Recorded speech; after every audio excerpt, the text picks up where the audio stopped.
刚出门的男人鼻血直流，最后不幸身亡。与此同时，刚当后妈的女人突然口吐番茄汁，倒地抽搐，很快也领了盒饭。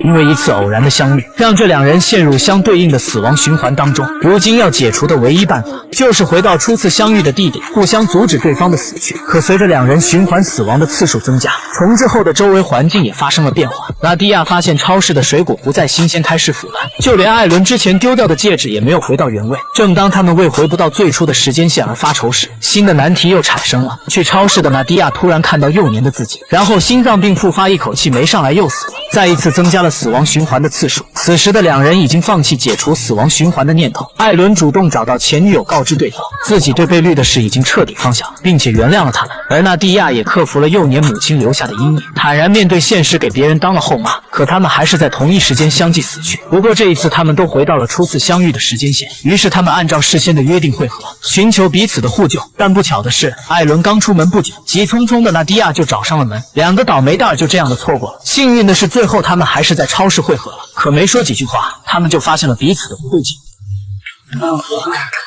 原来两人分别遇见了不同时空的对方。纳迪亚遇到失恋醉酒闹自杀的可怜虫，艾伦却遇到生日派对上嗨疯了的放荡者。但不管怎样，能确保对方不会意外死亡，他们就算胜利了。于是纳迪亚一直跟随醉酒的对方，看他不省人事，便把他带回了自己家，就怕一不留神他想不开去自杀。可不知什么时候自己竟睡着了，醒来时对方已经不见了。想到艾伦第一次的死亡是跳楼，他马上赶到天台，可却没见到人影。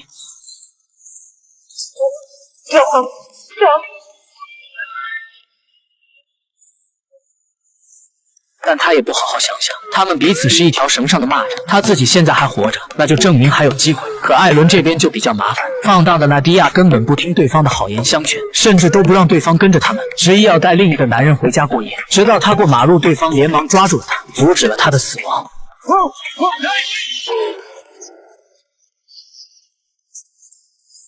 突然间，纳迪亚好像明白了些什么，逐渐也理解了艾伦的好意。随后，两个时空的4个人渐渐融合到了一起。伴随着狂欢节热闹的舞会，他们最终也解除了死亡的循环。